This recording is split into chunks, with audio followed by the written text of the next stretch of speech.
Good morning, everyone, and welcome. Let's start with a prayer today together.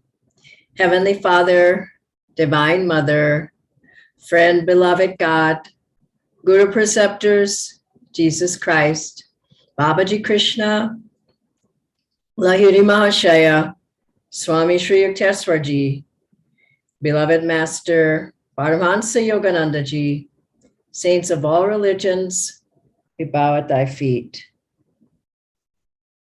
Divine Mother, bless our class today, our satsang, with thy divine presence. We are here to commune with thee, make thy presence known. Om Shanti, Shanti, Shanti. Let's hear a song by Swamiji, first of all.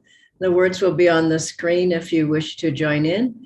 And then afterwards, we'll hear a brief excerpt from a talk by Swamiji on this topic, the uplifting influence of pilgrimage, darshan, and relics. Welcome again, friends.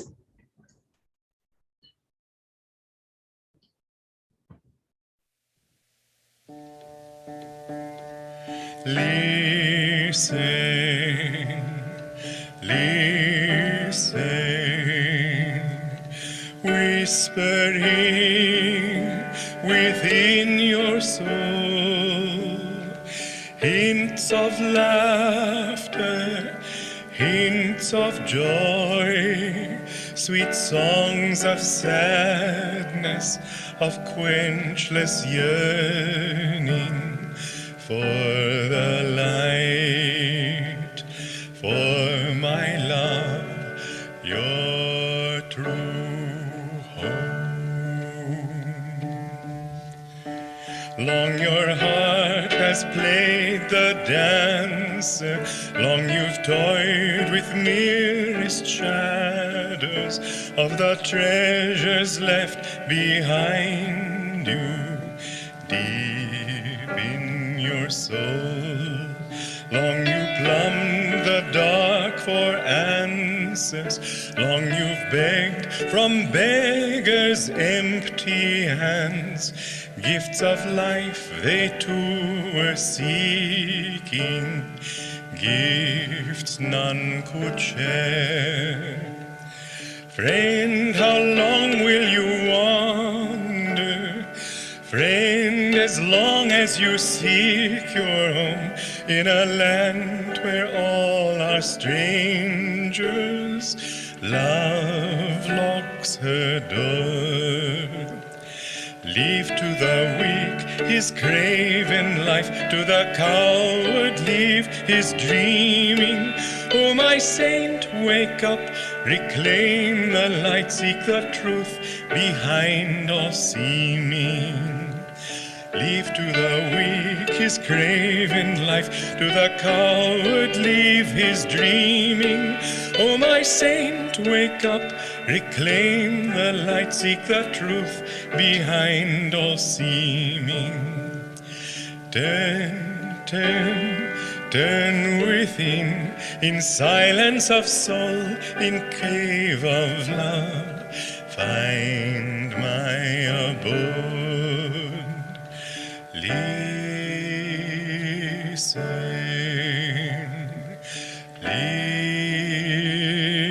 listen, whispering within your soul, hints of laughter, hints of joy, sweet songs of sadness, of quenchless yearning for the light, for my love, your true home.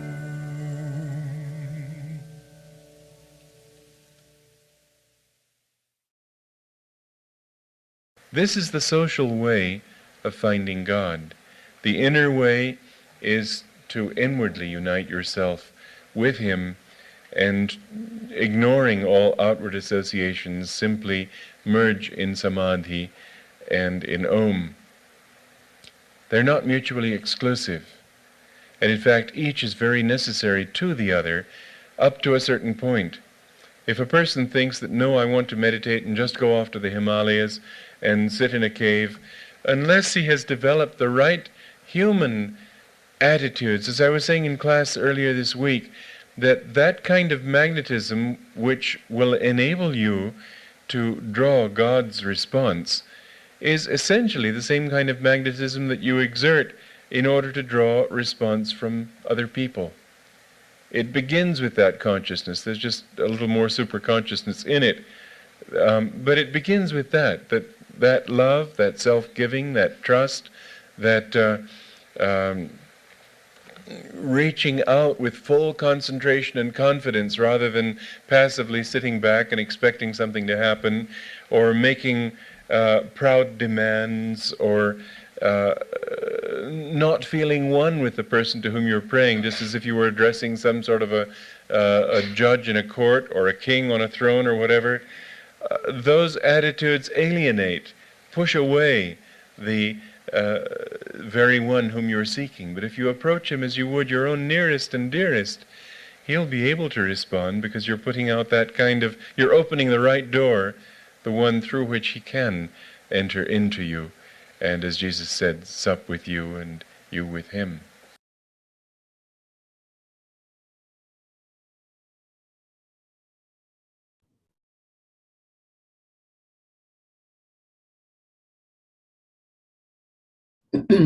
Good morning. It's a joy to be back here in India and to share with you on this beautiful topic about pilgrimage, Darshan, and relics. I'm just coming from Ananda village, and what more beautiful pilgrimage place could there be, with over 50 years, people meditating there, doing Kriya, energizing, chanting, serving, loving God, giving God to others, opening up so that visitors could come and be there. And it's truly a pilgrimage place, a place of love, of devotion, commitment, and dedication. And this is really what pilgrimage is about, to inspire within us our determination, we might say, our will, our willingness, our desire, our longing to seek God to the very end of life and to never give up. And all of our centers around the world, all of master centers everywhere, and communities, they're all to inspire us to seek the highest pilgrimage that there is, the journey of life hand in hand with God until we become one with God. There was a disciple who his guru had told him to go on a pilgrimage, and he stood up and he went 3 times around his guru, and he sat back down. And he said, that's my pilgrimage. And that's, I think, how many of us feel. And ultimately, it's the truth that the guru gives really the inner light, the inner direction and guidance, pilgrimage. I remember when I first came to India to visit, not even to live here, Swamiji told me to go on a pilgrimage. And I just looked at him. I said, Swamiji, why do I need to go on a pilgrimage when you're here with us? And he said, no, you need to go around and see India. And I went, and when I came back, he said, well, how did you like it? I said, Swamiji, I don't need to go on a pilgrimage.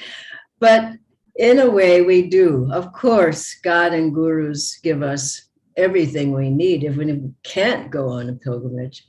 But I think we all realize that it's a blessing when you can be in a holy place, when you can be in a place where others have sought God, have prayed to God, have had devotion to God, have sat there for hours and hours and meditated and brought their prayers and their love. And there's a tangible presence there, as Master said, to those who think me near, I'll be near. And certainly his vibration is in all the holy places.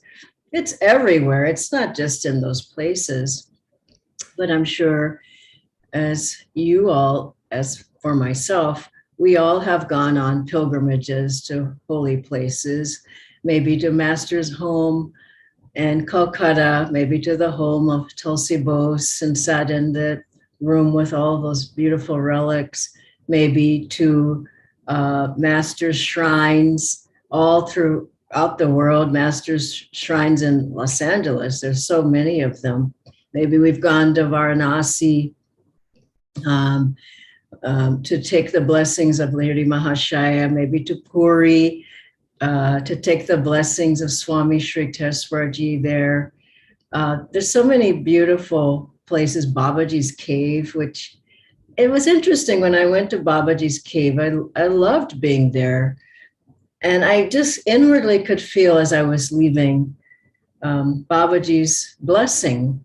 And perhaps these words, I'm not sure, but perhaps I could feel him guiding, saying, it's wonderful for you all to come here, but you can find me anywhere. And I think we all know that, but these places hold a special place in our heart. They open our hearts. And then, of course, there's Darshan. We've all had Darshan in one way or another. I felt my first Darshan was when I saw Master's picture on the autobiography of a yogi. I just loved him. I didn't know who he was or what he stood for. And I read that book. I still didn't understand, but just his face, just his eyes. And Darshan can come, of course, sitting with a saint, a master. It could come in a vision. It could come through dreams, perhaps. I remember once I had a dream where I saw some eyes. I didn't see the whole face. I just saw these beautiful eyes at the end of, I was just waking up and it was so real. And I don't know who it was, but I just remember my heart saying, I've seen you before. I know who you are, but I couldn't come up with who that was, but it was some blessed moment. And we've all had some moments like that. I remember sitting with Swami Kriyanandaji countless times at his talks, his lectures, his slideshows, his musical evenings. And it didn't matter what he talked about. It didn't matter if he even talked at all. You could feel an uplifting vibration of joy, of peace. And I was thinking of Babaji when he met, drew Lahiri Mahashaya to him on Drongiri Mountain. And he said to Babaji, do you remember this cave? And Babaji said to Lahiri Mahashaya, do you remember? And he said, no, I don't remember. Do you remember this blanket, this asan? And he said, no. Do you remember this cup? He said, no, I don't remember. And then he touched him, and Lahiri Mahashaya remembered everything. And Darshan is about remembering who and what we are and where we've come from and where we're going and why we're here. And so when we would sit in the presence of Swamiji, we would remember this is the vibration of our guru. When he would play songs, Indian songs on the tambura. I never saw that instrument before, but I said, oh, I love that vibration. He would play Master's chants on the harmonium. We would remember, he would show pictures of India because he had visited India, lived in India. He would show slideshows of India and all the holy places of the Masters. And hardly any of us had ever been to India then. This was in the early 80s.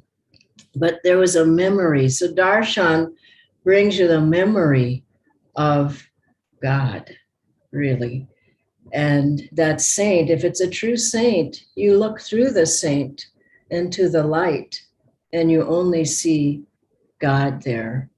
And with relics, we've all held relics. Maybe they're at Tulsi Bose's home. There are many relics of Master at Shrine of the Masters in the US. There are many, a master of Swami Shri Teswarji, of his cane, of Lahiri Mahashayaji's water pot, and Master's mother, and Anandamoy Ma, and they're all there that you can go and sit and meditate and feel their vibrations. We have relics at many of our centers.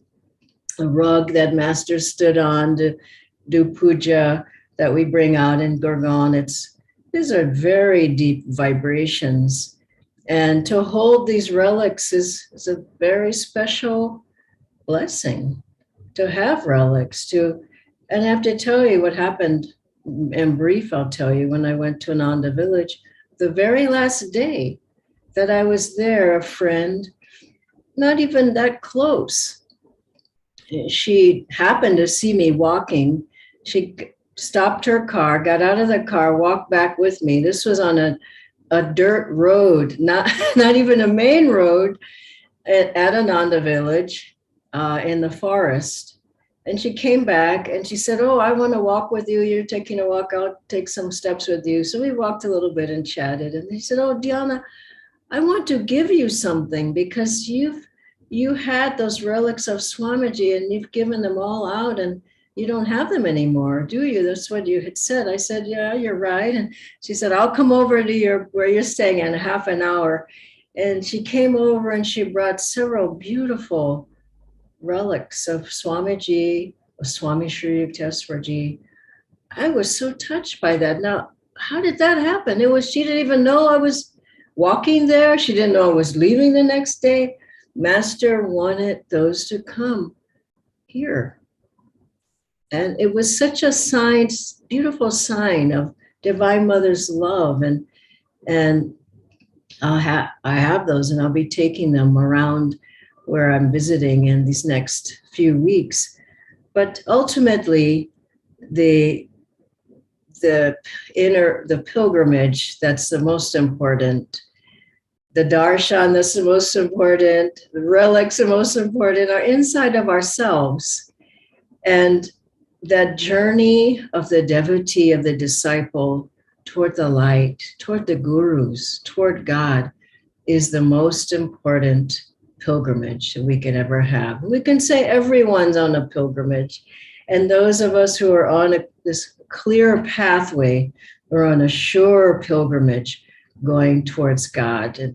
And our goal is to stay on the path with our gurus, with our teachings, with our guru bhais, until the end of the pilgrimage when we're merged in the light. I would like to close with this pilgrim's vow that Swamiji wrote. It's a part of the Nayaswami order. You're not taking a vow by listening to this, but it's the first step of that order that we offer this vow at different times at different centers for those who want to commit themselves more deeply to the spiritual path and say, "I am a pilgrim and I'm on a pilgrimage to find God." So I wanted to share these beautiful words from Swamiji with you. Just close your eyes and meditate on them. And at different times we offer this vow, and at the different centers, as I've said, and you may have a chance to take it as well. So I'll read this to you now. Meditate on these words. I understand and intend from now on to live by my understanding that life is a pilgrimage, of which the final goal is to find and merge back into God. I will endeavor resolutely, therefore, to direct all my thoughts and actions toward that end. I will offer up all material desires for purification in the fire of divine bliss. I will offer up all attachments for purification in that cosmic fire. I will search my heart daily for any lingering desires and attachments, and will offer them to thee, my cosmic beloved. I will strive to be an example to others of a pure, discriminating, and noble life. I will offer the fruit of all actions and labors to Thee alone. Bless me and direct my footsteps ever to the summit of Thy holy mountain. Om Shanti Shanti.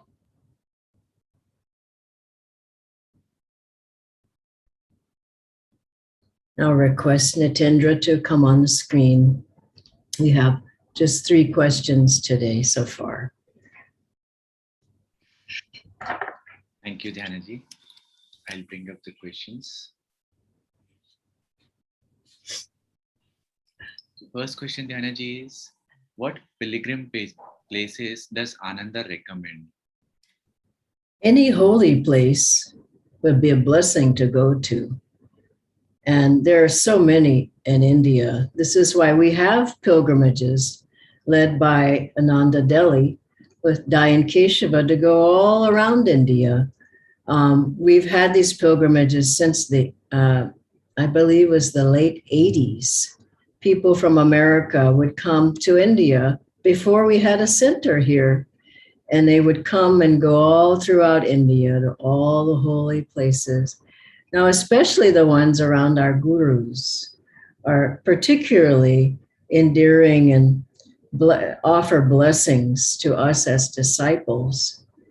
And also one other place I'm going to offer you as a pilgrimage place is Ananda Village.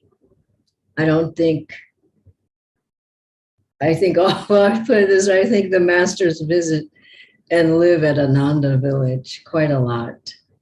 And finally, all the shrines of masters are very deep in their blessings. The Crypt of Masters, Lake Shrine, all the various shrines and churches. You could spend a lot of time on a pilgrimage journey in California as well, and throughout India. So I would say, yes, we should go on pilgrimage, but remember the real pilgrimage. At a certain point, it's just inside yourself. God is sitting there waiting for you. Thank you, Dhyanaji. The next question is related to that. So how can I see and feel Master more inside and get his darshan when I can't go to special places of pilgrimage? Yeah, I think that's ultimately what we're working toward, isn't it, in meditation, to keep calling the guru. And really, it's not that he's begging us to call him. We have to get in alignment and attunement with his vibrations. If he's there and we're down below, we can't feel him or reach him or hear him or touch him, or he can't communicate with us or guide us. And so we have to lift our energies up, our consciousness up. We can't say, Master, come down to me. We have to lift ourselves up. And that's why we have our practices. We turn our cup up to receive the ever-flowing grace to those who think me near, to those that think is an action word, that I'm putting my whole heart into it. I'm praying, I open my heart to God.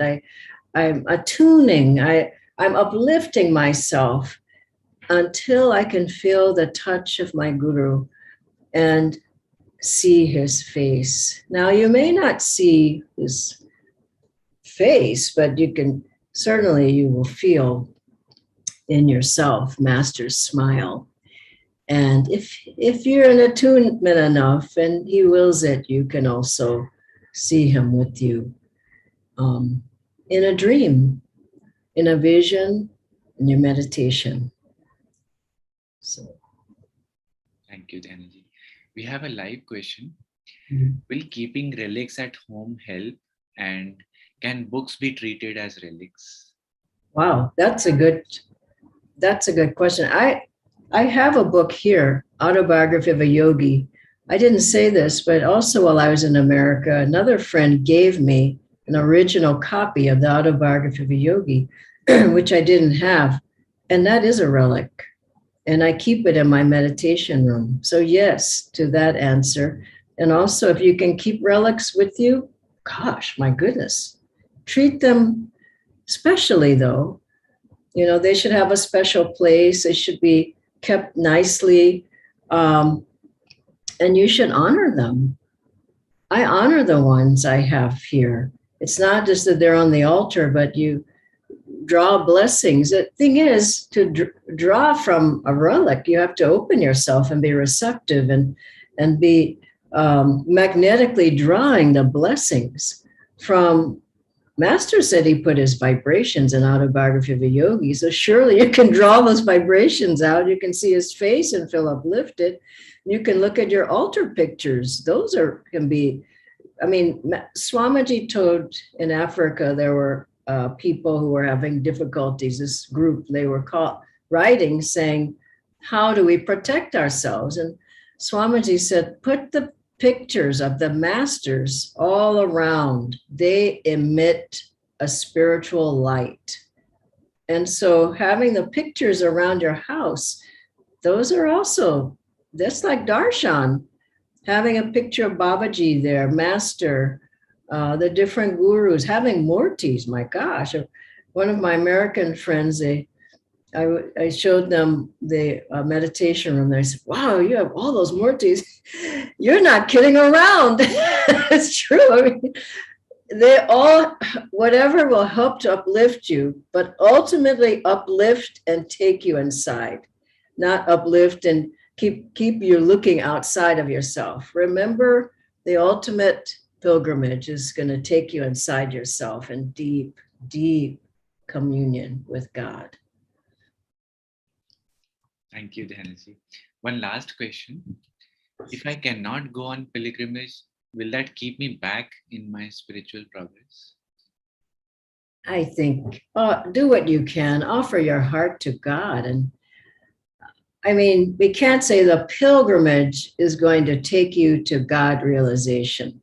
The pilgrimage is just like techniques alone. They don't take you to God. You have to add your love and your devotion. So if you can't go, you can't go. But I would make the meditation room a pilgrimage space. Make your center where you are a pilgrimage place. Make the Zoom, when you're on Zoom, that's my pilgrimage. I'm with my Guru Bhais. I'm with my gurus here. Your meditation space should be holy. It should have the relics of your shawl and your mala. Those are relics.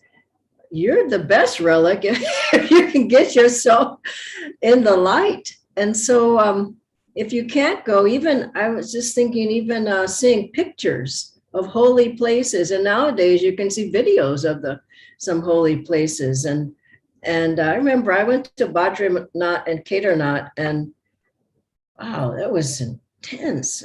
Just so wonderful, but I'll never forget those places. They're photographically in my mind.